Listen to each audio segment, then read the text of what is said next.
सुबह होती है, शाम होती है, जिंदगी यूं ही तमाम होती है। सुबह होती है, शाम होती है, जिंदगी यूं ही तमाम होती है। और जीना सीखना है तो ग्लोबल बिजनेस के डायमंड एंड ग्लोबल डायमंड से सीखे, जिन्हें हर मोड़ पे सलाम होती है, हर मोड़ पे सलाम होती है।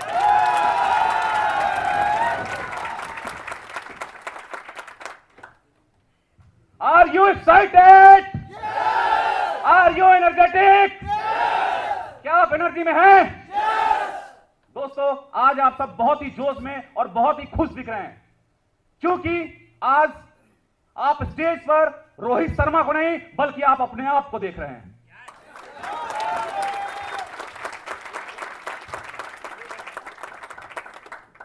दोस्तों, मैं बहुत ही शुक्रगुजार हूं आप सभी लोगों का, जो आप लोगों ने इतना मान और इतना सम्मान मुझे दिया। शायद मैं इतना मान और सम्मान का हकदार भी नहीं था। मैं आज स्टेज पे खड़े होकर एक चीज की गारंटी देता हूं आपको कि जितना मान और सम्मान आपने मुझे दिया है, इससे कई गुना बढ़कर एक दिन आपको आपके टीम के द्वारा स्टेज पे मिलेगा।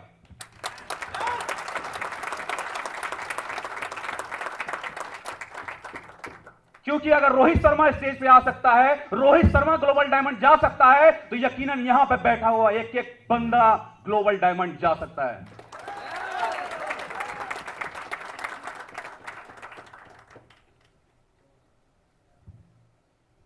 दोस्तों, आप लोगों ने जितना मेरे लिए तालियां बजाई, इस हॉल में इस कुर्सी पे बैठे हुए एक एक शख्स को मैं ये यकीन दिलाता हूं, एक एक शख्स को मैं ये गारंटी देता हूं कि जितनी तालियां आज आपने मेरे लिए बजाई हैं, उससे कई गुना बढ़कर तालियां एक दिन आपके लिए बजेंगी। क्योंकि एक दिन रोहित शर्मा भी इसी तरह एक सेमिनार में आया था, आप ही की तरह एक दिन रोहित शर्मा भी एक सेमिनार में आया था, और उसके अपलाइन ने उन्हें यकीन दिलाया था, मेरे अपलाइन ने मुझे यकीन दिलाया कि रोहित, आज तू ताली बजा रहा है ना, एक दिन ऐसा आने वाला है कि तू स्टेज पर होगा और लोग तेरे लिए तालियां बजा रहे होंगे। और दोस्तों, आज वही यकीन मैं आपको दिला रहा हूं।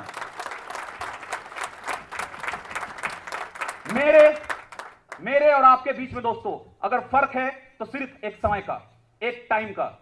मैं आज से 5 साल पीछे इस ग्लोबल बिजनेस को मैं देखा, सुना, जाना, और आज आप आए हैं। आज से 5 साल पीछे आप आते तो आज आप स्टेज पर होते, राइट? क्या आपको यकीन है? 100% दोस्तों, आज जब आप इस हॉल से, इस ऑडिटोरियम से आप बाहर जाएंगे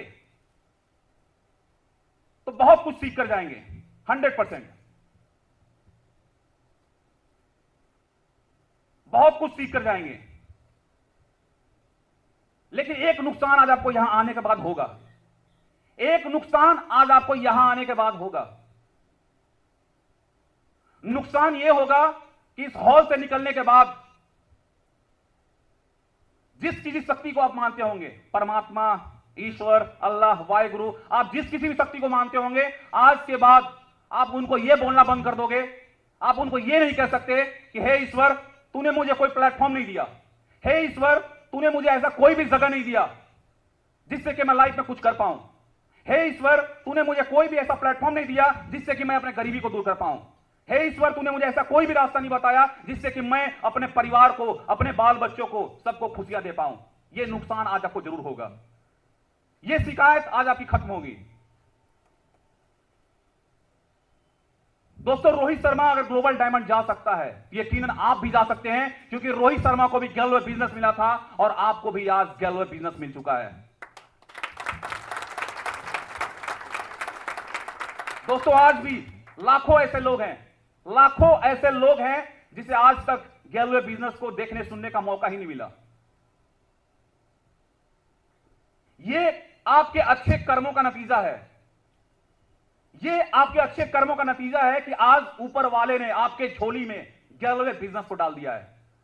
वही बिजनेस, जिस बिजनेस को ऊपर वाले ने रोहित शर्मा को डाला था। तो क्या आना चाहेंगे स्टेज पर? क्या बनना चाहेंगे ग्लोबल डायमंड? मैं आगे बात करूंगा, लेकिन आपको मैं कुछ देर अपने बारे में बता दूं। क्या आप जानना चाहेंगे रोहित शर्मा ग्लोबल डायमंड कैसे गया?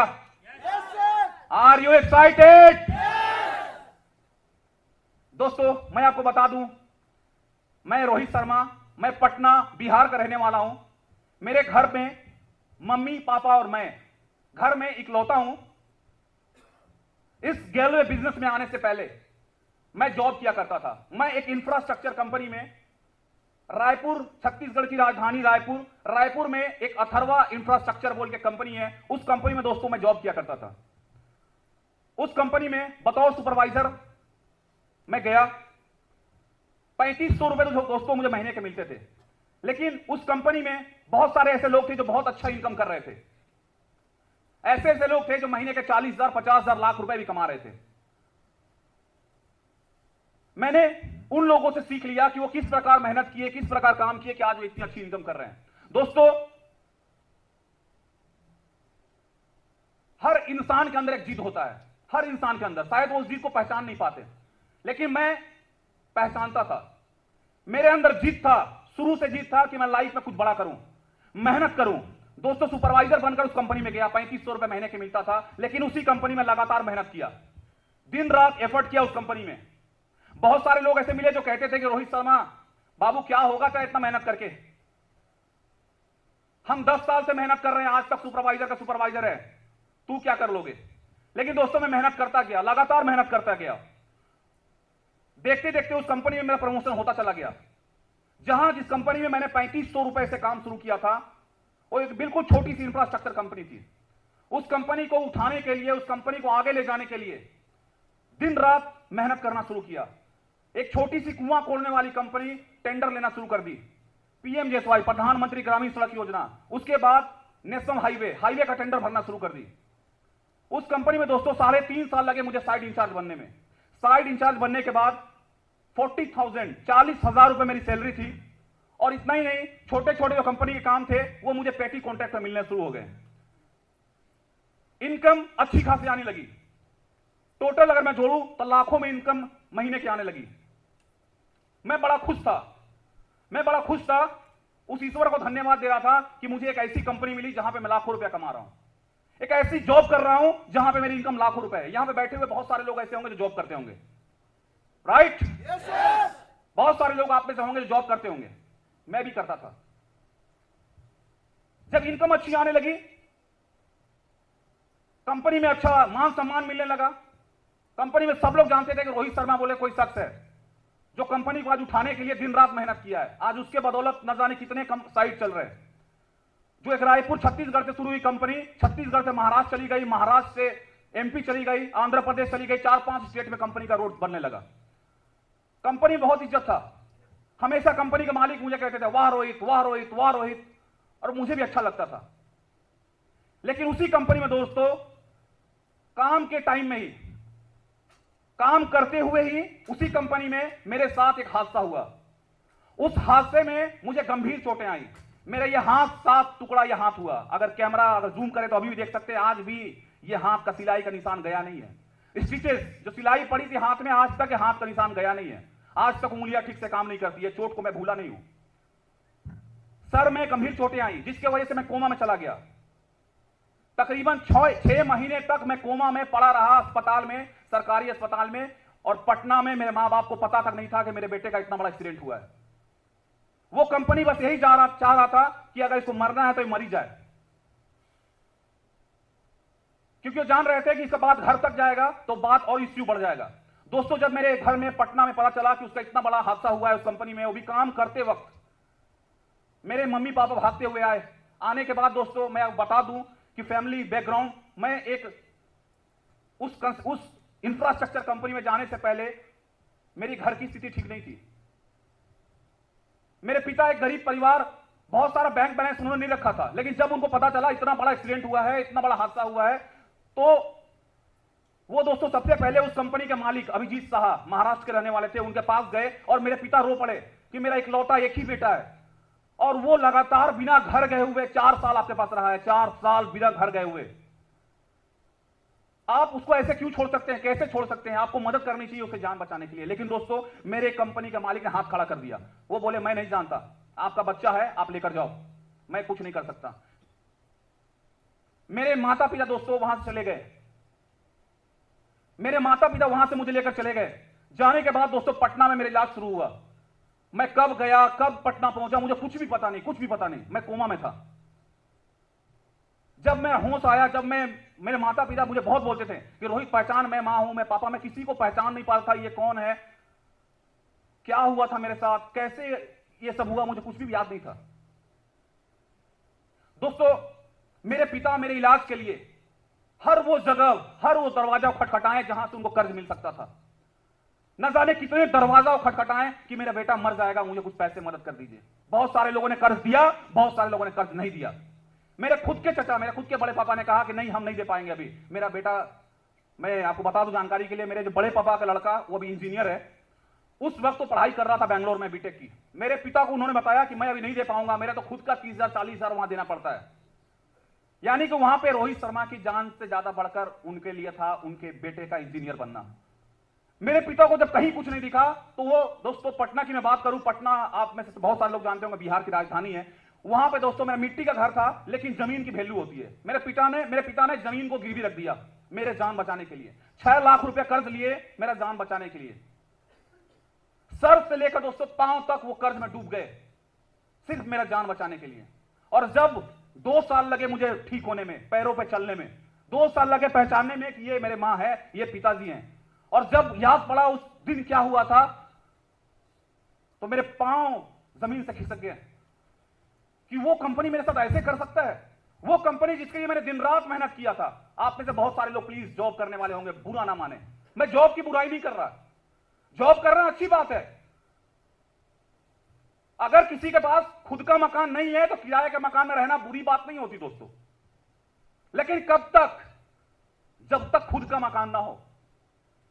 क्या जिनका खुद का मकान होता है वो किराए का घर लेते हैं क्या? नहीं लेते।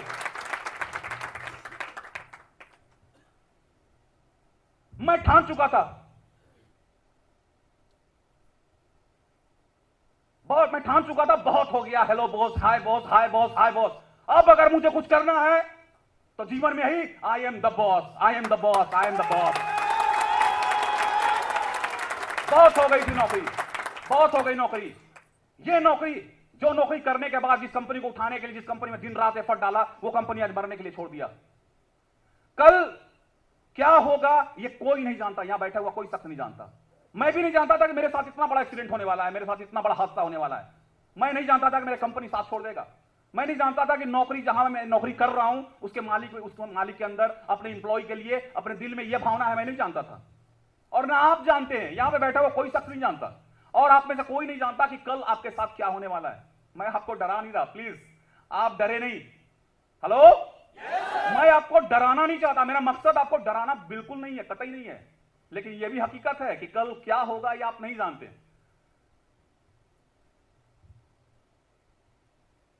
2 साल लगे मुझे ठीक होने में, अपने पैरों पर चलने में।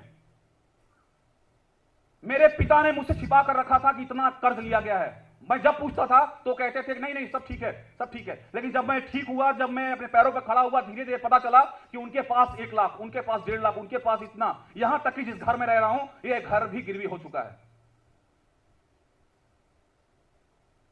दोस्तों, ऐसी स्थिति हमारे घर पे आ गई थी कि दिन में खाना पकता था तो रात में नहीं पकता था। मेरे पिता के और मेरी मां के आंसू मुझसे देखे नहीं जा रहे थे कि मैं अब करूं तो करूं क्या। मैं ऊपर वाले को कह रहा था कि यार कौन सी मुझसे पाप हो गई, कौन सी गलती हो गई जो इतनी बड़ी सजा मिल रही है। अगर जीवन में सच में मैंने कभी कुछ अच्छा किया हो तो मुझे एक चांस और दो, एक चांस, एक मौका और मुझे देकर देखिए आप, जिससे कि मैं लाइफ में कुछ कर पाऊं। मुझे एक मौका चाहिए, मैं दिन रात मेहनत करूंगा, दिन रात अपना ताकत झोंकूंगा उस कंपनी में, उस काम को करने के लिए, क्योंकि अब मुझसे मेरे पिता को रोता हुआ नहीं देखा जाता। दोस्तों, इसी बीच मेरे कुछ रिलेटिव के माध्यम से इस गैलवे बिजनेस को देखने और जानने का मौका मिला। मेरे relative mister Ramesh Singh, mister Inderjit Singh, वो जब मुझ पे, मेरे घर पे आए थे, उन्होंने एक मौका दिया मुझे। वो बताएं कि रोहित अगर सच में तेरे अंदर आज भी वो जोश है, आज भी वो ताकत है मेहनत करने का। क्योंकि दोस्तों रमेश सिंह वो हमारे उसी इंफ्रास्ट्रक्चर कंपनी में अकाउंटेंट थे और उन्होंने देखा था मेरी मेहनत करने की शक्ति को। वो बताया कि तेरे अंदर अगर भी दम है तो अगर लाइफ में सपने को पूरा करने के लिए अगर कुछ कर सकता है तो मैं तुझे एक मौका दूंगा, मैं तुझे एक शानदार बिजनेस बताऊंगा जहां पे तू अगर मेहनत करेगा अपने जीवन का 5 साल, तूने 5 साल इंफ्रास्ट्रक्चर कंपनी में भी डाला, तू 5 साल जॉब में भी करके देख चुका है और आज तेरे पास क्या है, तू 5 साल मेरी कंपनी में मेरे बिजनेस को करके देख, देखना तेरे पास क्या होगा। जब दोस्तों मैंने इस बिजनेस को देखा, जाना और मैंने एक निर्णय लिया, मैंने एक डिसीजन लिया कि यस यही वो जगह है, यही वो प्लेटफॉर्म है जहां पे अगर मैं मेहनत करता हूं, मैं अपने टीम को बिल्ड करता हूं, मैं अपने नेटवर्क को बिल्ड करता हूं, मैं मानता हूं साल 2 साल 3 साल 4 साल लगेंगे मुझे एक बार नेटवर्क को बिल्ड करने में, आसान नहीं होगा मैं जानता था, लेकिन अगर मैं कर पाया, मैं कर लिया तो उसका फल क्या होगा, मेरे घर में जितने कर्ज है सारे कर्ज दूर होंगे। दोस्तों इस गैलवे बिजनेस को शुरू करने का मेरे पास बहुत ही कठोर, बहुत ही मजबूत मकसद था, जिसमें से 2 मुख्य थे। सबसे पहला कि कर्ज को दूर करना है मुझे, और दूसरा सबसे अहम मकसद था इस गैलवे बिजनेस को शुरू करने का, फ्यूचर सिक्योरिटी। क्योंकि एक बार मैं जान चुका था कि मरते मरते बचाऊं, क्या होता अगर मेरा उस दिन भगवान न चाहे अगर उस दिन कुछ हो गया होता, क्या होता मेरे बूढ़े मां बाप का, कौन देखता उनको। मुझे फ्यूचर सिक्योरिटी चाहिए था और वो फ्यूचर सिक्योरिटी रोहित शर्मा को दिखा गैलवे बिजनेस में, जहां पे एक बार, थैंक यू, जहां पे एक बार अगर रोहित मेहनत करता है, जी तोड़ मेहनत करता है और अपने नेटवर्क को बिल्ड करता है तो उसके बाद क्या होगा, उसके बाद कैसी रिजल्ट आएगा। एक बार मेहनत करना है। इस बिजनेस को दोस्तों सीखना शुरू किया, कंपनी के जितने भी हमारे ऑडियो वीडियो कैसेट थे सारे कैसेट को देखा सुना, कंपनी में हमारे जितने भी बुक्स थे सारे बुक्स को पढ़ा, मेरे जितने भी अपलाइन थे मैं उनका तहे दिल से धन्यवाद देता हूं। मैं धन्यवाद देता हूं उन शख्स का जो मुझे गैलवे बिजनेस को दिखाएं, मिस्टर इंद्रजीत सिंह, मिस्टर रमेश सिंह। मैं धन्यवाद देता हूं उन सारे शख्स का जो शख्स मुझे समय दर समय हमेशा मार्गदर्शन देते रहे, एमडी शाहिद आलम सर, मिस्टर संतराज सर। मैं धन्यवाद देता हूं उन शख्स का जिनको मैंने प्रेरणा स्वरूप लिया, मिस्टर मुद्रिका गोप सर। मैं उन तमाम लोगों का धन्यवाद देता हूं जो सर मुझे हमेशा समय दर समय पे मुझे बताते रहे कि रोहित तुम किस प्रकार इस बिजनेस में डायमंड जाओगे, किस प्रकार ग्लोबल डायमंड जाओगे। मैं अगर उंगलियों पर नाम गिनना शुरू करूं अपने उन अपलाइनों का शायद गिनती कम पड़ जाए, क्योंकि सारे लोग साथ दे रहे थे। क्योंकि दोस्तों गैलवे बिजनेस ही वो बिजनेस है जहां पे हम सब लोग एक दूसरे के साथ मिलकर कामयाब होते हैं।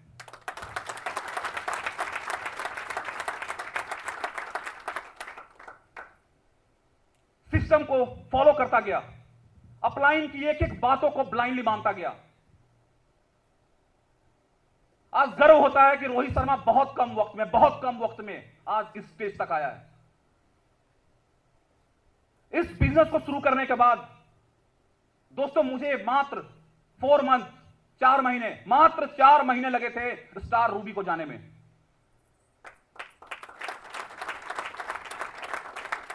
स्टार रूबी गया, इनकम महीने के वो आने शुरू हो गए जो कि मैं उस इंफ्रास्ट्रक्चर कंपनी में मैं इनकम कर रहा था। महीने के 30,000, 40,000, 45,000 आना शुरू हो गए। मेरे सीनियर, मेरे अपलाइनों ने कहा रोहित तुझे अभी रुकना नहीं है, अभी, क्योंकि इस इनकम से तेरे कर्ज नहीं दूर होने वाले। तेरी इनकम अगर दूर होगी तो तेरे नेक्स्ट लेवल पे तेरा स्टार डायमंड इंतजार कर रहा है। दोस्तों लगातार मेहनत करता रहा, स्टार डायमंड तक जाने में मुझे 8 महीना लगा। 8 महीने में मैं स्टार डायमंड को गया, थैंक यू। इनकम लाखों में आने लगी, महीने के 2 लाख, 3 लाख, 4 लाख, 5 लाख, 6 लाख इनकम हर मंथ के मंथ आने लगी। और टोटल जो मेरा कर्ज हुआ था मेरे इलाज पे वो था दोस्तों 12 लाख के आसपास। मैं आज भी वो दिन याद है, इतनी बड़ी खुशी आज तक जीवन में मुझे नहीं मिली जब से मैं पैदा हुआ हूं। और वो खुशी तब थी जब दोस्तों मैं इस बिजनेस से इनकम करने के बाद मैं अपने पिता के सारे कर्जों को उतारा।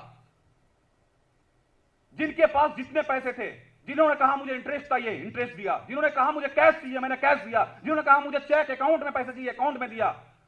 इतना ही नहीं, जिस शख्स के पास मेरा जमीन गिरवी था, वो शख्स दोस्तों जमीन का कागज देना नहीं चाहता था, क्योंकि वो यही जानता था कि इतनी बड़ी रकम ना तो शर्मा जी कभी दे पाएंगे और ना हम जमीन के कागज उन्हें देंगे। उनके अंदर लालच था, वो जानते थे कि पैसा नहीं दे पाएगा, लास्ट में जमीन हमारी हो जाएगी।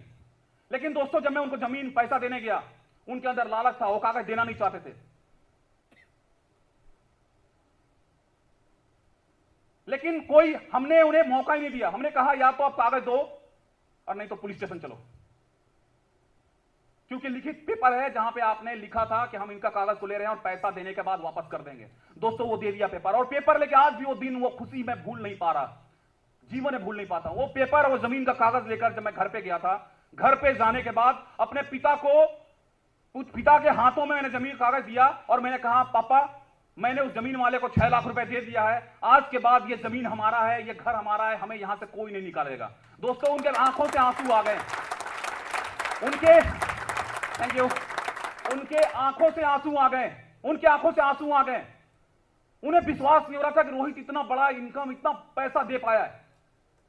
उन्होंने मुझसे पूछा, रोहित क्या सच में तेरी इनकम इतना ज्यादा है? मैं बोला बिल्कुल, और ये तो कुछ नहीं है, ये शुरुआत है, ये तो सिर्फ ट्रेलर चल रहा है। क्योंकि गैलवे बिजनेस क्या है, कभी आप चलिए मेरे साथ और मैं आपको दिखाता हूं कि यह तो शुरुआत है, अभी तो बड़ी बड़ी मुकाम हासिल करना है। हेलो दोस्तों, आंसू पहले भी निकलते थे, मम्मी पापा के आंख में आंसू पहले भी निकलते थे जब मैं बेड पे था, आंसू आज भी निकले, लेकिन दोनों ही आंसुओं में फर्क था। उस वक्त जब मैं बेड पर था तो उस वक्त उनके आंसू निकलते थे दर्द के, परेशानी के, दुख के, और आज जमीन का कागज देखने के बाद उनके आंख से जो आंसू निकले वो थे खुशियों के, वो थे प्यार के। दोस्तों मेहनत आगे जारी रहा।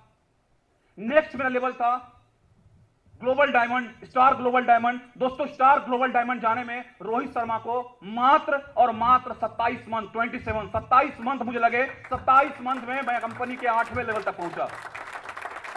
Thank you.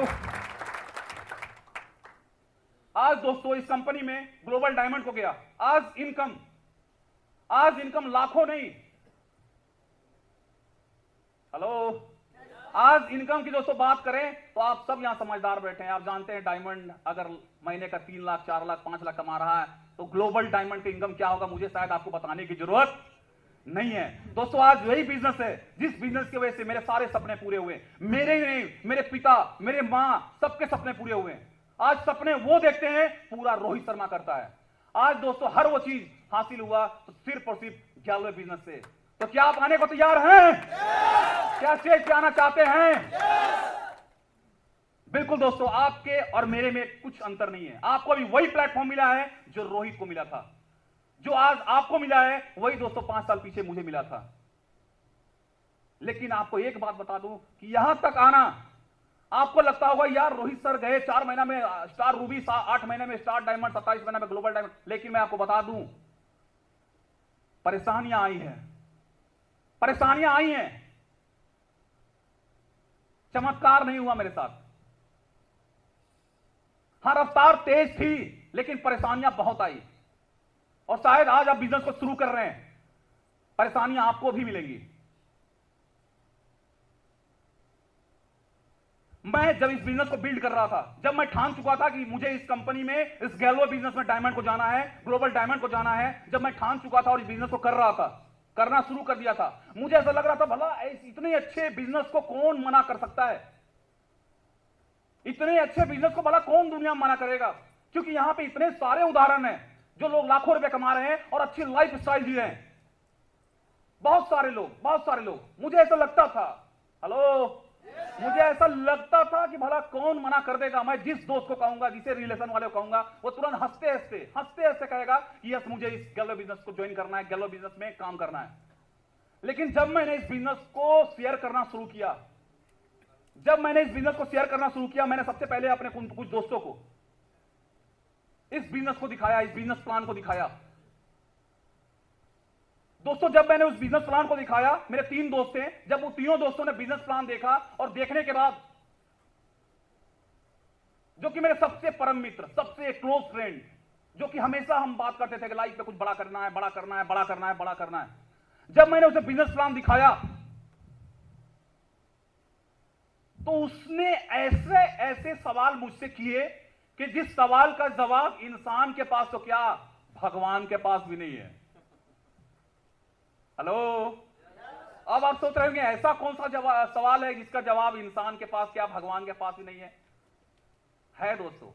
ऐसे सवाल हैं, ऐसे कुछ सवाल हैं जिसका जवाब इंसान के पास क्या, भगवान के पास भी नहीं है। जानना चाहेंगे? जानना चाहेंगे? लेकिन किंतु परंतु ऐसे वैसे तैसे तो, ऐसा हो गया तो, वैसा हो गया तो, तू कामयाब नहीं हुआ तो, मैं कामयाब नहीं हुआ तो, मेरे से टीम नहीं बना तो, मेरे से प्रोडक्ट तेरे सेल नहीं हुए तो, मैं रिफंड करने गया प्रोडक्ट तेरे फ्रेंचाइजी ने रिफंड नहीं लिया तो।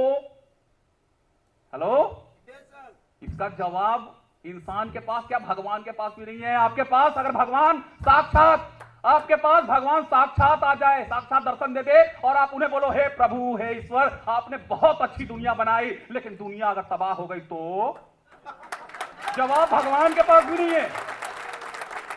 भगवान के पास जवाब नहीं है। हे प्रभु, आपने, ईश्वर, आपकी महिमा अपार है, आपने बहुत अच्छी दुनिया बनाई, लेकिन अगर इस दुनिया में बाढ़ आ गई तो, इस दुनिया में प्रलय आ गया तो भगवान कहेंगे अरे मूर्ख कहीं का, तू कौन सा 500 साल 1000 साल धरती पे जीने के लिए आया है? तू अपना काम कर, कर्म कर, जिंदगी में मजे ले। हेलो, ऐसे सवाल, ऐसे सवाल मुझसे पूछ रहा था कि ऐसा हो गया तो, वैसा हो गया तो। अब ये तो का कोई आंसर है? आप भाई रोड पे चलना बंद कर दो, रोड पे चलना आज से बंद कर दो। कहीं रोड पे चल रहे हो, पीछे से गाड़ी उड़ा दिया तो, घर में खाना बनाना बंद कर दो कि बीवी खाना बना रही है, कहीं गैस फट गया तो, तबीयत खराब हो तो डॉक्टर पास जाना बंद कर दो, तबीयत खराब हो तो डॉक्टर के पास जाना आज से बंद कर दो कि डॉक्टर इंजेक्शन लगाएगा, कहीं निडल अंदर रह गया तो। ये तो क्या है? ये तो का जवाब इंसान तो क्या, भगवान भी नहीं दे सकता। और वो मुझसे पूछ बैठा, वो भी एक मामूली, एक नॉर्मल से इंसान को। मैंने कहा प्रभु हाथ जोड़ता हूं, छोड़ दो मुझे, बख्श दो, बख्श दो, मत करो, मत करो, छोड़ दो। मैं कहा मत करो, छोड़ दो, के लिए मत करो, बहुत समझदार है प्रभु, राम राम जी। वो चला गया। ऐसे बहुत सारे उदाहरण है, बहुत सारे मेरे लाइफ में आए। मेरे कजन जीजा जी पटना में रहते हो, प्रॉपर्टी डीलर का काम करते हैं। मेरे कजन जीजा जी, जब मैं उनको प्लान दिखाया, जब मैं उनको सेमिनार दिखाया, सेमिनार देखने के बाद वो बाहर निकले और मुझे ऊपर से नीचे तक ध्यान से देख रहे हैं। मैंने बोला जीजा जी क्या हुआ? तो कहता रोहित, पता है जब मेरी शादी हो रही थी ना, तो तुझे पैंट संभालना नहीं आता था, पैंट तुम निक्कर पहन के घूमता था। अरे यार, ये कौन सी बात हुई कि मैं पैंट संभालता था तो क्या बिजनेस नहीं कर सकता क्या? क्या आप बचपन में जब आप छोटे थे तो क्या आप निक्कर नहीं पहनते थे क्या? सोचो यार, सोचो भला, बिजनेस में पैसे कमाने के लिए ये कौन सी बात हुई तू निक्कर पहनता था बचपन में? भैया सब पहनते हैं, यस और नो? आप नहीं पहने थे क्या बचपन में? सब लोग पहने थे। मैंने बोला जीजा जी, इस बिजनेस में निक्कर का क्या संबंध? उधर रोहित, मैं तुझे ये कहना चाहता हूं कि जब मेरी शादी हो रही थी ना, तो तू छोटा बच्चा था, बच्चा था। तू मुझे मत समझा बिजनेस क्या होता है। मैंने बहुत सारी बिजनेस देखी है, दुनिया का बहुत ज्ञान है, मैं सब कुछ जानता हूं, बहुत अनुभव है दुनिया का। मैंने उनको भी कह दिया प्रभु, जब आप दुनिया के बारे में सब कुछ जानते हैं, सब कुछ पता है आपको, तो भला ये कौन होता है, मैं क्या होता हूं समझाने वाला आपको। लेकिन एक बात तो बताइए जीजा जी, जब इतना अनुभव आपके पास है, दुनिया के सब चीज जानते हैं, तो क्यों किराए के घर में रहते हैं आप? एक घर तक नहीं है आपके पास। एक हमारे दूर के अंकल लगते हैं, जॉब में अच्छा खासा इनकम है उनका। जब मैं उनको एक बार सेमिनार दिखाने में ये लगा, मैं अपने उनको जब ये सोच कर ला रहा था, मैं जानता था ये बेस्ट करेंगे यार, बहुत बेस्ट करेंगे इस कंपनी में, ये बहुत जल्द कामयाब होंगे। मैं उन लोगों को पहले ला रहा था कि भाई चलो चलो चलते हैं, देखो हमारा बिजनेस कितना अच्छा है, लोग लाखों रुपए कमा रहे हैं, अच्छी लाइफ स्टाइल जी रहे हैं। मैंने एक दूर के अंकल थे, उनको बुलाया, वो मुझसे कहते हैं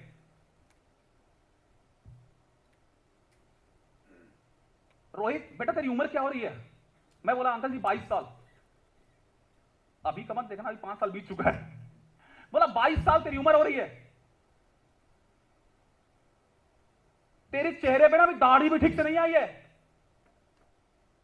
तेरे चेहरे पे भी दाढ़ी भी ठीक से नहीं आई है, और तू मुझे पैसा बनाना सिखा रहा है कि पैसा कैसे जिंदगी बनाया जाता है, सपने कैसे देखे जाते हैं, बड़ी बड़ी सोच क्या होती है, तू मुझे बताएगा?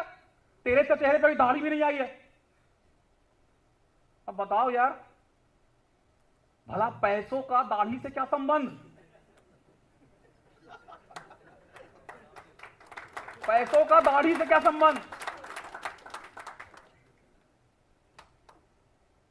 तो अगर दाढ़ी से ही पैसा आता तो लोग ये बड़े बड़े दाढ़ी लेकर घूमते,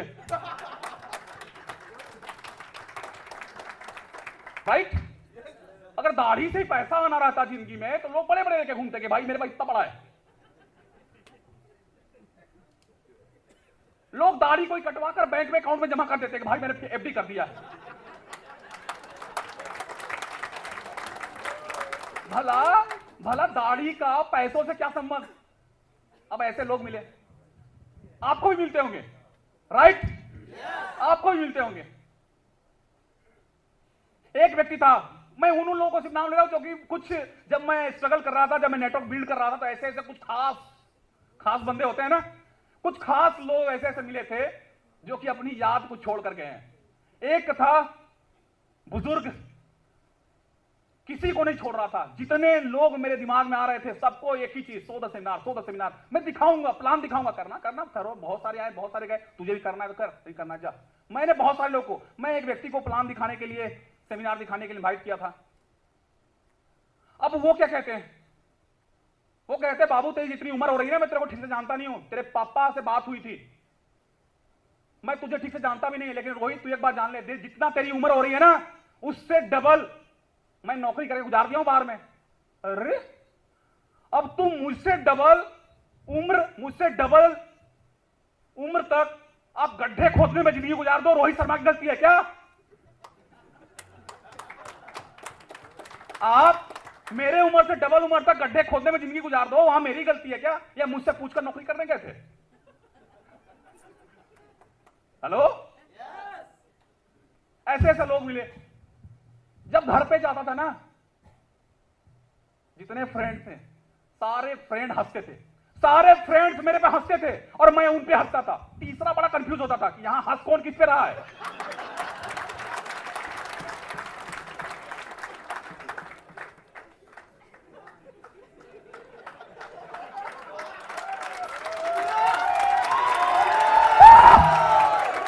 मैं जब घर पे जाता था तो बिल्कुल ऐसे ही होता था, दोस्त देखे वो मुझ पे हंस रहा, मैं उस पे हंस रहा हूं, तीसरा कंफ्यूज है, ये हंस किस पे रहा है कौन?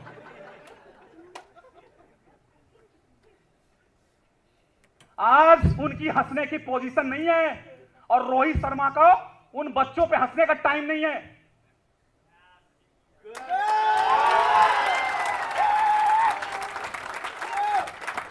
आज उनकी हंसने की पोजीशन नहीं है मेरे सामने और मेरे पास उन बच्चों पे हंसने का टाइम नहीं है। लेकिन आज तीसरा बहुत हंसता है क्योंकि वो जानता है कि आज फाइनल रिजल्ट क्या है।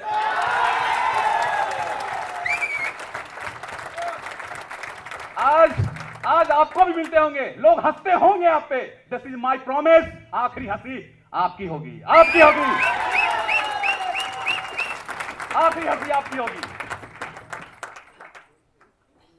मिले ऐसे लोग,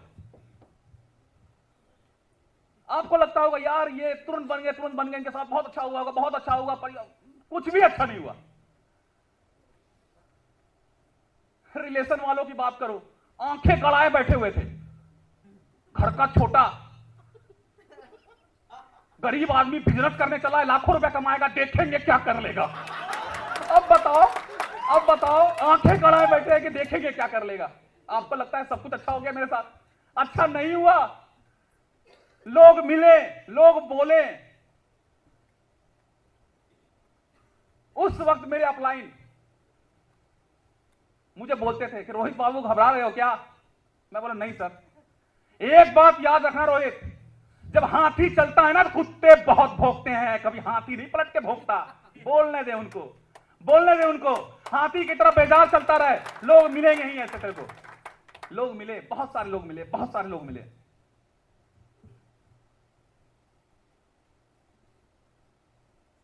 आप अगर यहां तक आना चाहते हैं, अगर आप सच में सपनों को हासिल करना चाहते हैं, सच में आपके पास ड्रीम है, सच में आप अपने लाइफ में कुछ हासिल करना चाहते हैं, तो इन चीजों को आप याद रखना। ऐसे लोग मिलेंगे आपको, 100% मिलेंगे। किसी को एक मिलेगा, किसी को दो, किसी का 4-5 मिल सकते हैं। उस दिन आप रोहित शर्मा को जरूर याद करना कि यार रोहित सर ने बताया था कि ऐसे ऐसे लोग मिलते हैं। लोग मिलेंगे जो कहेंगे ये क्या कर रहा है। लोग मिलेंगे जो आपको समझाएंगे, उल्टा पुल्टा बोलेंगे। मुझे भी मिले थे। लोग आपको कुछ ना कुछ बोलेंगे ही बोलेंगे, उसको चुप कराना आपके हाथ में नहीं है, लेकिन उनके टॉपिक चेंज करना आपके हाथ में है।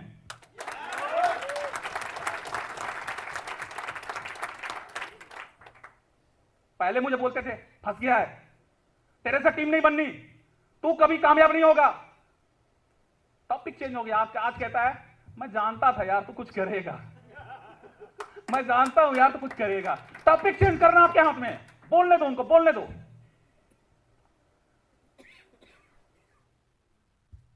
लोग कहेंगे ही, लोग आपके बारे में बातें करेंगे ही, आप उनको चुप नहीं करा सकते। एक बहुत बड़ा समस्या है भारत का, दुनिया का सबसे बड़ा रोग क्या कहेंगे लोग। अब लोग क्या कहेंगे ये भी आप ही सोचोगे तो भला वो क्या सोचेगा। सोचने तो कुछ उसको भाई। दुनिया का सबसे बड़ा रोग क्या कहेंगे लोग। भाई इतना साइंस तरक्की कर गया दोस्तों, इतनी साइंस तरक्की कर गया, हर रोग का इलाज निकल गया। कमबख्त किसी रोग का इलाज नहीं निकला आज तक। या तो आप लोगों की परवाह करो और वही जिंदगी जियो जो आज तक जीते आए हो, या तो आज एक फैसला लो इस सेमिनार में, इस हॉल में एक फैसला लीजिए और आज एक ड्रीम बनाइए। और आपका स्वागत है गैलवे बिजनेस में।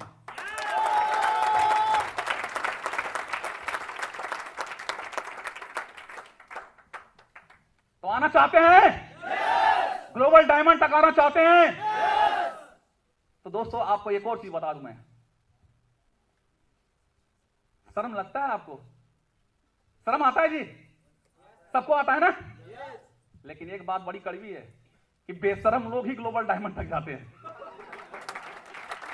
शर्म को त्यागना पड़ेगा भैया। शर्म करने वाले आज तक दुनिया में कभी कुछ नहीं किए। इतिहास पलट कर देख लेना, आपने सुना भी होगा, जिसने किया शर्म उसके फूटे करम। सब समझदार लोग यहां बैठे हैं, सब जानते हैं, सब जानते हैं, सबको पता है। जिसने किया शर्म उसके फूटे करम। बेशरम मैं बना, अगर शर्म करता ना तो आज तक पता चलता कि आज भी रोहित किसी दूसरे इंफ्रास्ट्रक्चर कंपनी में कुछ कर रहा है, वो फिर जाकर वही जॉब कर रहा है, फिर से साइड इंचार्ज का पोस्ट संभाल लिया है, फिर जाकर दिन भर साइड पे घूम रहा है।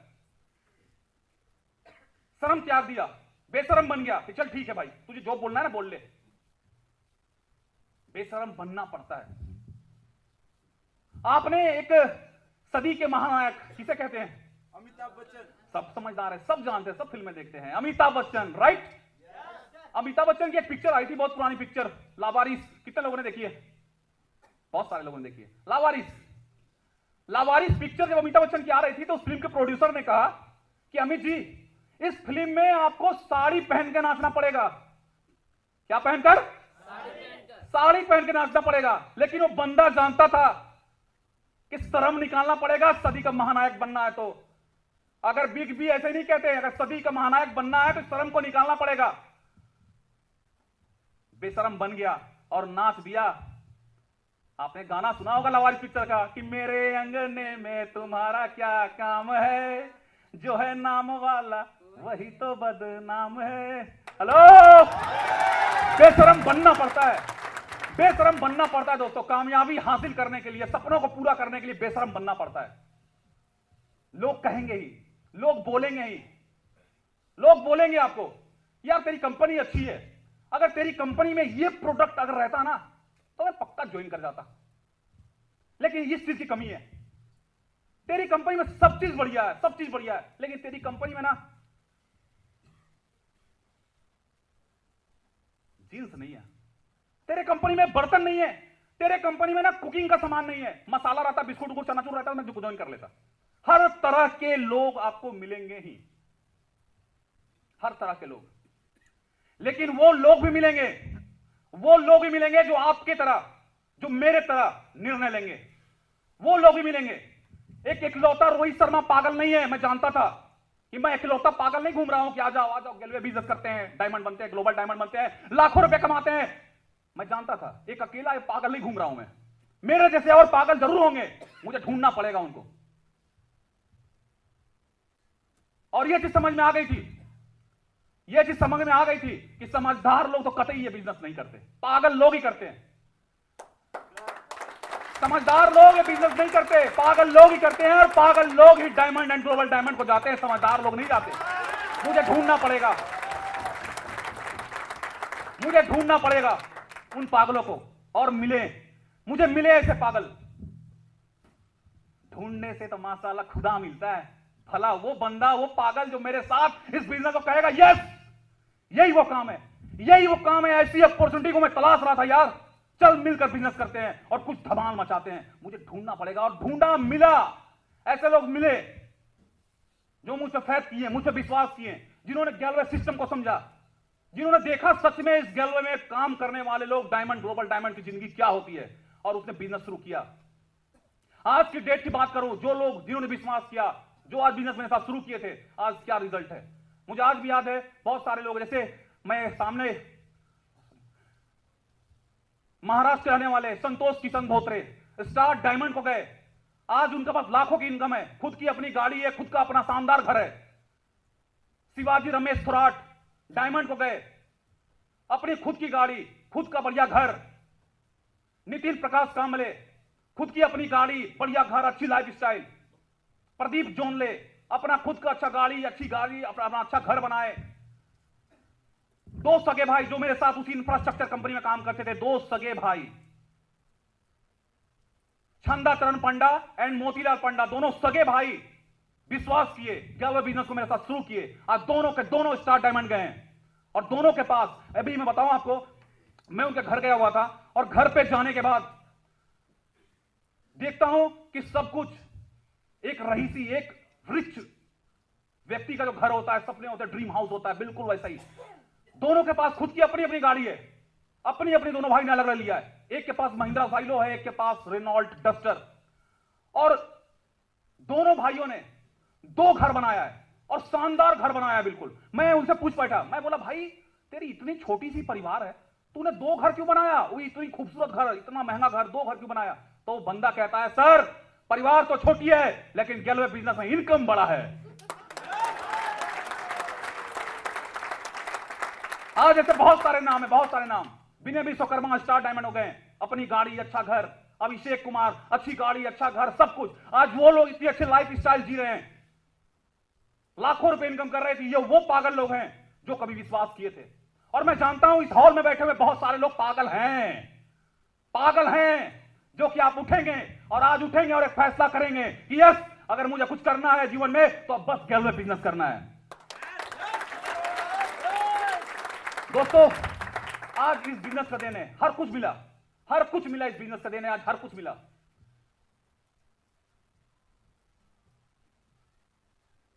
मैंने दो मकसद से इस काम को शुरू किया था। पहला कर्ज को दूर करना, कर्ज दूर कर दिया। दूसरा था फ्यूचर सिक्योरिटी, लाइफ सिक्योर करना। पता नहीं दोस्तों परमात्मा को क्या मंजूर था, पता नहीं परमात्मा क्या चाहता था। एक बार तो मेरी उसका इंफ्रास्ट्रक्चर कंपनी में मेरे साथ एक्सीडेंट हुआ, हादसा हुआ, और दूसरा हादसा मेरे साथ फिर हो गया। मैं पटना में था, और मैं पटना मेरा होम टाउन है। पटना में ज्यादातर मैं बाइक से घूमना पसंद करता हूं, रफ्तार थोड़ा पसंद है। मैंने एक स्पोर्ट्स बाइक ले रखी है, विदेशी बाइक, हवा में बात करती है। मैं पटना में था, और होली के अगले दिन घर पे बाइक से घूम रहा था। पीछे से एक अनियंत्रित गाड़ी, जिसका जो पता नहीं, उसने कहा, कभी कहता था ब्रेक फेल हो गया, कभी कहता था स्टीयरिंग फेल हो गया, क्या फेल हुआ मुझे पता नहीं। उसने दोस्तों पीछे से मुझे उड़ा दिया, बिल्कुल पीछे से, अचानक से पीछे से उड़ाया, मुझे पता भी नहीं था। मेरे स्पाइनल कोड में चोट आ गई, रीढ़ की हड्डी में चोट आ गई। पटना में पारस हॉस्पिटल डॉक्टर ए के सिंह न्यूरो सर्जन बैठते हैं, वहां पे मुझे ले जाया गया। तो उन्होंने एमआरआई करने के बाद बताया इसके स्पाइनल कोड में, रीढ़ की हड्डी में खून जम गया है, और ज्यादा वक्त नहीं है, 2 से 3 दिन के अंदर इसको लकवा मार देगा। और नीचे मारेगा या ऊपर नहीं जानता मैं, लेकिन उन्होंने जैसा अंदाज लगाया कि ज्यादा चांस है अटैक नीचे करने का। और सच में एक दिन बीता पटना में और अगले दिन मैं अपने पांव पे लोड नहीं ले पा रहा था।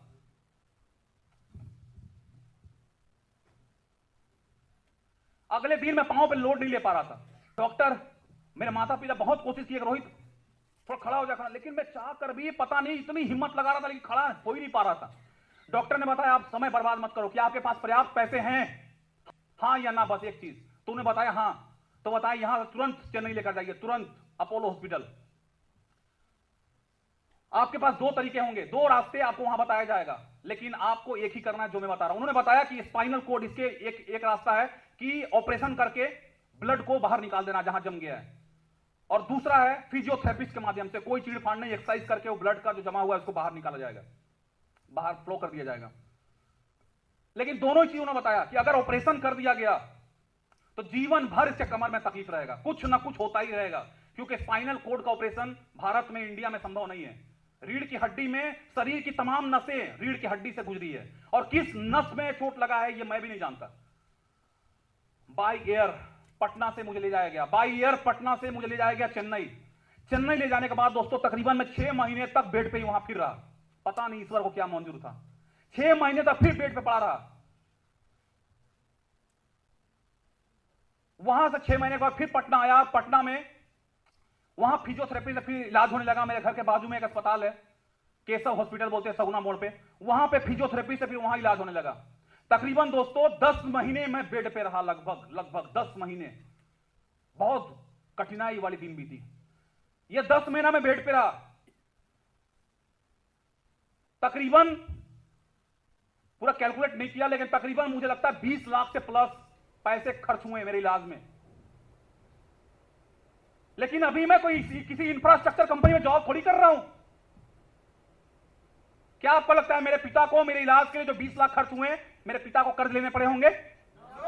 मेरे पिता को दर दर भटकना पड़ा होगा? मेरे पिता को जमीन गिरवी रखना पड़ा होगा? नो फ्रेंड्स, मुझे मेरे पिता को कहीं नहीं भटकना पड़ा। This is future security of Galway. मुझे कहीं नहीं भटकना पड़ा मेरे पिता को।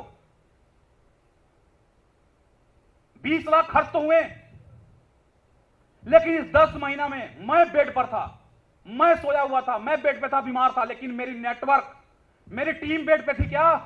नहीं, वो वर्क कर रही थी। भारत के अलग अलग राज्यों में वो लोग वर्क कर रहे थे, प्रोडक्ट सेल हो रहा था, टीमें काम कर रही थी। और उसका देन है कि जो मैं 10 महीने बेड पे रहा, उस 10 महीने में बीमार रहा, उस 10 महीने में सिर्फ गैलवे बिजनेस से जो मेरा इनकम आया वो था 1 करोड़ 11 लाख रुपए।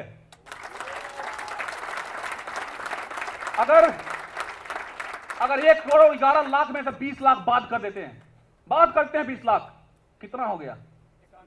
91 लाख। एकदम जोड़ने में मास्टर लोग बैठे हैं यहां पे। 91 लाख रुपए बीमार व्यक्ति को। हेलो, क्या फ्यूचर सिक्योरिटी है कि नहीं है? क्या ये फ्यूचर सिक्योरिटी मुझे बाहर जॉब में मिलता? आप में से बहुत सारे लोग प्लीज जॉब वाले यहां बैठे हुए हैं, उनको बुरा लग रहा होगा, तो बुरा ना माने, ये हकीकत है। ये अपने आप से पूछना। मैंने पहले भी कहा कल क्या होगा कोई नहीं जानता। मैं भी नहीं जानता था कि बाइक लेकर निकला हूं और पीछे से गाड़ी उड़ा देगा। जानता था क्या? जानता तो मैं बाइक लेकर निकलता ही नहीं। वो तो भला गैलवे बिजनेस था, कितने पैसे खर्च हो गए, फिर भी कोई परवाह नहीं।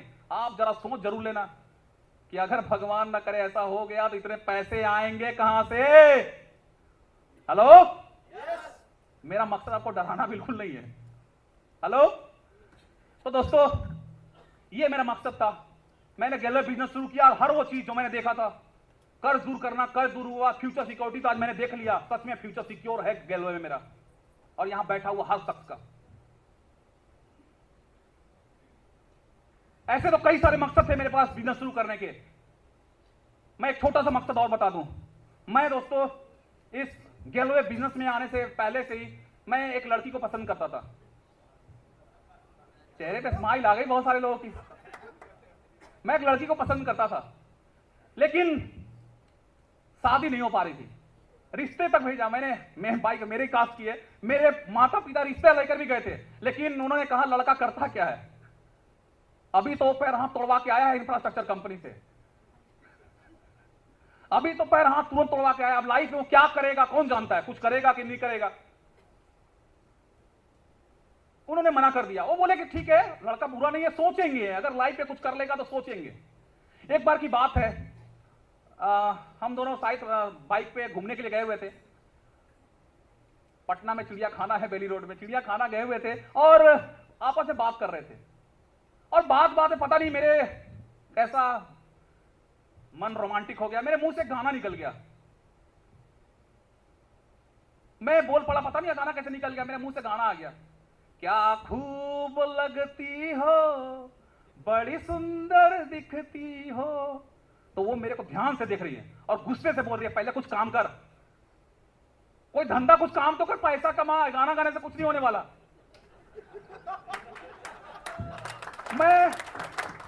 मैं दोस्तों चुप हो गया, बिल्कुल मैं चुप हो गया। आज जब उनके परिवार में पता चला कि लड़के की इनकम क्या है, आज लड़का ने क्या घर बनाया है, आज कितनी जमीन जायदाद है उसके पास, वो खुद से बनाया है, घर पे 3-3 4 व्हीलर गाड़ियां हैं, अच्छी जिंदगी जी रहा है। तो आज दोस्तों मेरे पिता और मां को रिश्ते के लिए उनके घर नहीं जाना पड़ा, उसके मां बाप मेरे घर पे आए थे और कहते हैं ये दोनों एक दूसरे के लिए बने थे। और यहां पे बहुत सारे लोगों का फूल खिल गया होगा, तो अगर खिल गया तो सच में कोई पूरा कर सकता है तो वो है 11वें बिजनेस। आज अगर कुछ हासिल हुआ, आज दोस्तों मेरी लाइफ पार्टनर अगर कोई बनी तो वही लड़की बनी जिसे मैं पसंद करता था। 9 दिसंबर को मैंने शादी किया, अभी से 1.5-2 महीना पहले। और दिसंबर में आपको याद होगा बहुत सारे लोगों को एक फिल्म रिलीज हुई थी आमिर खान की, दंगल। देखे? हमारे वहीं पे पटना में मॉल है पीएम मॉल, एक अच्छे मॉल में गिनती आती है पीएम मॉल की। मैं उसको लेकर पीएम मॉल गया हुआ था, पिक्चर देखा, शॉपिंग करी, उसमें सूट खरीदी, वो 20 या 22 हजार की सूट, वो भी 2 सूट ली। लेने के बाद हम घूम रहे थे मॉल में, पता नहीं फिर से वही गाना कैसे मेरे दिमाग में आ गया, मैं फिर गा बैठा, क्या खूब लगती हो, बड़ी सुंदर दिखती हो। कभी उसने कहा था पहले धंधा कर, और अब क्या कहती है, फिर से कहो, कहती रहो, अच्छा लगता है, जीवन का हर सपना अब सच्चा लगता है। अगर सपने सच्चे लगते हैं तो उसका जिम्मेवार सिर्फ और सिर्फ 11वें बिजनेस है, 11वें बिजनेस। आज हर वो चीज जितने भी सपने में नाम गिनाऊं, इतने सारे सपने 11वें से पूरे हुए हैं कि उंगली पे गिनना शुरू करूं तो कम है। जहां कभी दोस्तों पटना में मेरा मिट्टी का घर हुआ करता था, आज वही बेली रोड में अगर मेरी कॉलोनी में जाओगे तो आपको सबसे खूबसूरत, मैं नहीं बोलूंगा आप देख लेना, सबसे खूबसूरत अगर कोई घर आपको दिखेगा तो वो है रोहित शर्मा का घर दिखेगा आपको। इतना ही नहीं, मैंने अपने पिताजी को, जो कि मेरे एक्सीडेंट के बाद बेचारे कर्ज में डूबे हुए थे सर से लेकर पांव तक, जिनके पास कुछ भी नहीं था, बेचारी उनको लग रहा था लाइफ कैसे बीतेगी। आज दोस्तों मैंने अपने पिता को आज से लगभग 2 साल पीछे मैंने अपने पिता को उनका मन पसंदीदा कार गिफ्ट किया। उनका पसंद था महिंद्रा स्कॉर्पियो, मैंने महिंद्रा स्कॉर्पियो टॉप मॉडल मैंने उनको गिफ्ट किया। आज की अगर मैं बात करूं तो आज सब कुछ जीवन में सब कुछ अच्छा हो रहा है सिर्फ 11वें बिजनेस की वजह से। आज मैं बात करूं मेरे पिता की, जो कि दोस्तों कभी दाढ़ी पका हुआ, बड़े बड़े दाढ़ी लेकर घूम रहे थे, कर्ज की वजह से दुखी घूमते थे। आज मेरे पिता को आप देखेंगे, आज मेरे पिता को आप देखोगे तो उनको देखकर आप कह सकते हो कि 11वें बिजनेस में क्या ताकत होता है। आज मेरे पिता के लाइफ स्टाइल में बताता हूं थोड़ा, 1 मिनट आपको। अभी कुछ महीने पहले की बात है, मेरे पिता गए, मैं सोया, मैं लगभग मैं उठा 10 बजे के आसपास। 10 बजे के आसपास मैं देखता हूं कि घर में हमारे नीचे पार्किंग में एक गाड़ी की आवाज आ रही है, बहुत तेज आवाज। आप लोग बुलेट जानते हैं, बुलेट? मैं सोचा कौन इतना तेज आवाज कर रहा, तो मैं देखता हूं क्या कि पापा एक बुलेट खरीद के लाए हैं। क्या खरीद कर? बुलेट। मैं बोला ये पापा ये क्या है, ये किसकी गाड़ी है? तो थोड़ा मूंछ को बड़ा कर लिया, ऐसा करके बोलते हैं मेरी गाड़ी है और किसकी है। मैं बोला बुलेट? अरे अपनी उम्र देखो, अपनी उम्र देखो, आप 50 साल के आसपास उम्र हो गया है और आप बुलेट पर चलेंगे। तो कहते हैं मेरा शौक था, सपना था स्कॉर्पियो, शौक था बुलेट, ले आया। आज जितने भी सपने, जितने भी ड्रीम की बात करूं मैं, और आप देखे होंगे बुलेट की आवाज बहुत तेज होती है, बहुत ही भारी आवाज होती है। आप यकीन नहीं मानेंगे, दुनिया की बुलेट जितनी आवाज करती है उससे कई ज्यादा आवाज रोहित शर्मा के पापा का बुलेट करता है। एक दिन की बात है, मैं उनको बोल बैठा, मैं बोला पापा क्या सच में आपका शौक है बुलेट था? यार बुलेट सच में शौक था तो कुछ पैसे खर्च करो यार, जाके बुलेट को बनाओ, कितना भारी आवाज करता है आपका बुलेट, दुनिया के बुलेट इतना आवाज नहीं करता। तो वो मुंह को ऐसा करके बोलते हैं, बेटा बुलेट में पैसा खर्च करके तो आवाज बढ़ाया हूं, और तू बोलता है कि आवाज कम कर क्या? जो व्यक्ति कभी हटिया बाजार में जाकर दानापुर जाते थे, दानापुर में जाकर पैंट शर्ट सिलवाते थे जाकर छोटा सा टेलर में, आज उनकी बात करूं तो शायद रोहित शर्मा को नहीं पता इतने सारे ब्रांड का नाम जितना उनको पता है। अभी कहीं वो जा रहे थे किसी फंक्शन में, तो मैं देखता हूं क्या कि ऐसे तो मैं देखा ही था वो फैशन बहुत कर रहे हैं आजकल, लेकिन मैं देखता हूं क्या नैरो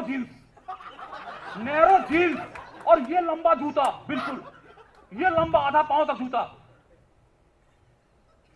मैं देखा तो मैं सोच पड़ गई, है मेरे पापा है कोई और है दूसरा ये? मैं बोला पापा आपकी तबीयत सब ठीक है ना? तबीयत वगैरह सब सही है ना? आप क्या कर क्या रहे हो आप? तो मुझे कहते हैं, बोलते यार गजब हाल है, चैन से जीने भी नहीं देगा क्या?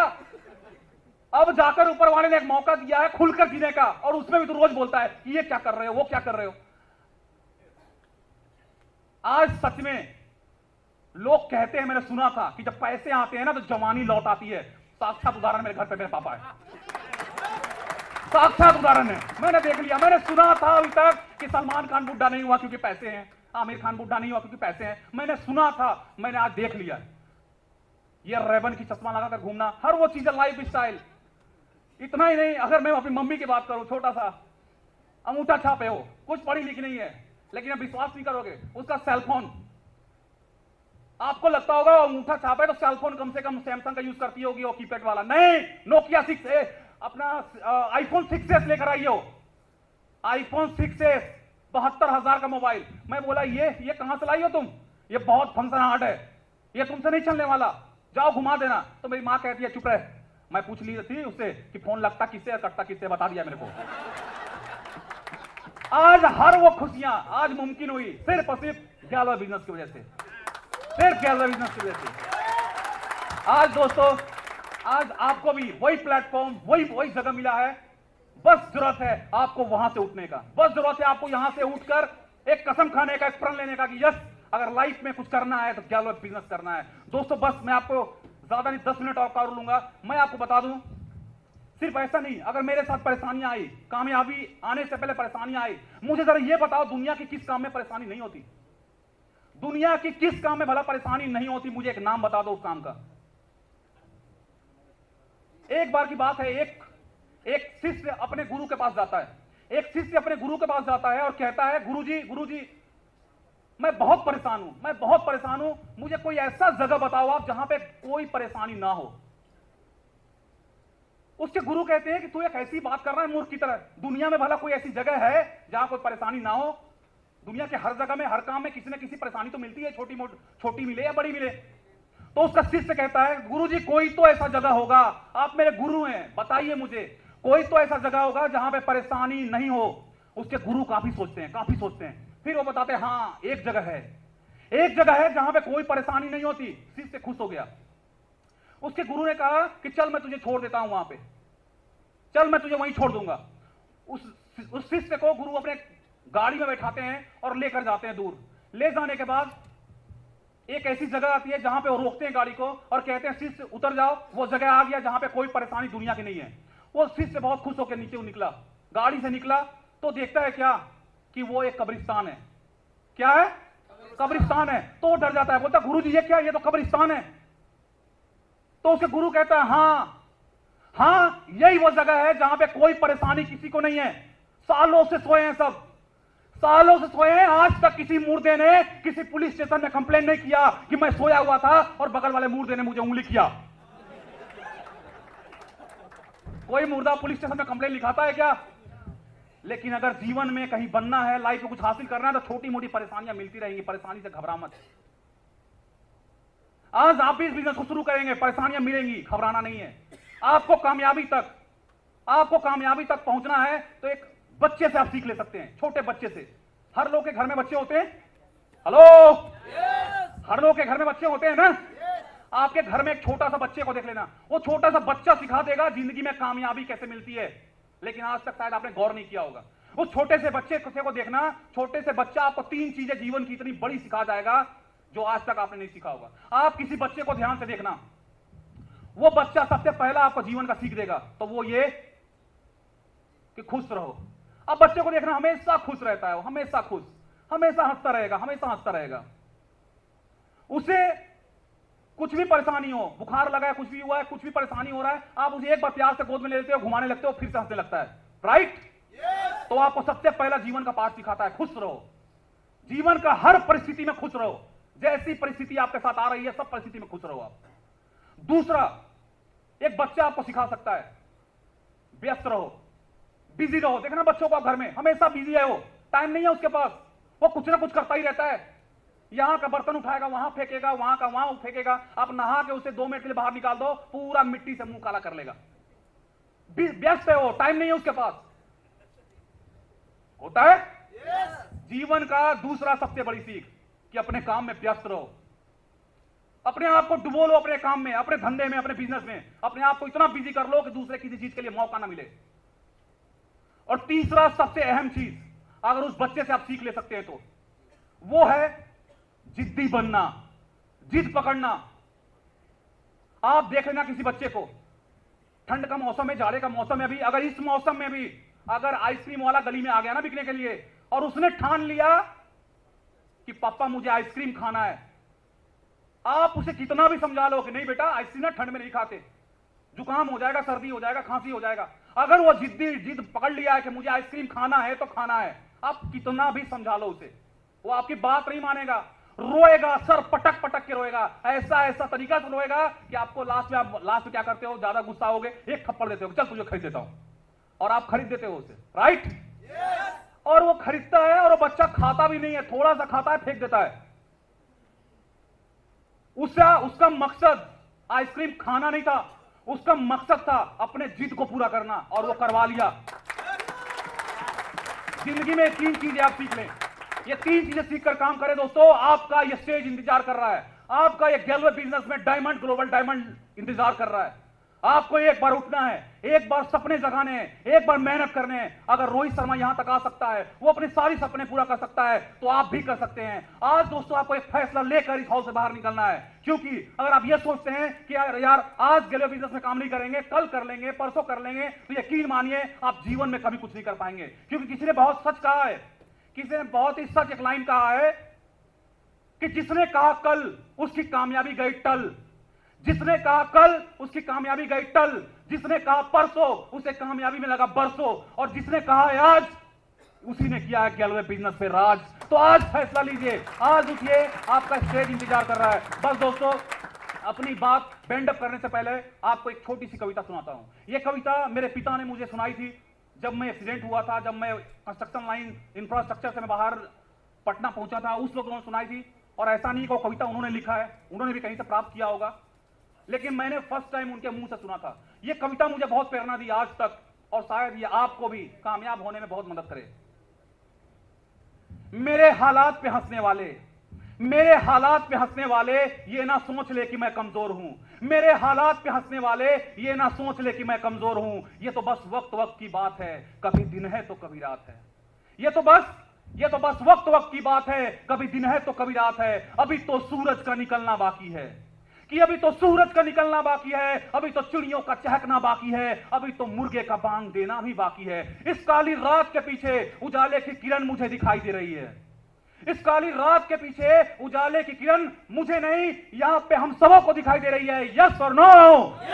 इस काली रात के पीछे उजाले की किरण मुझे दिखाई दे रही है, जो धीरे से मुस्कुराते हुए मेरे कानों में कह रही है कि हिम्मत मत हारना, कि हिम्मत मत हारना, मैं आ रही हूं, बस थोड़ा सा तुमको और आजमा रही हूं। रास्ता कितना भी कठिन हो, पर गैलवे बिजनेस का साथ मत छोड़ना। तूफान कितना भी आ जाए, पर अपने सिद्धांतों को मत सिद्धांतों को मत तोड़ना। मेरे हालात पे हंसने वाले ये ना सोच ले कि मैं कमजोर हूं, ये तो बस वक्त वक्त की बात है, कभी दिन है तो कभी रात है। Thank you.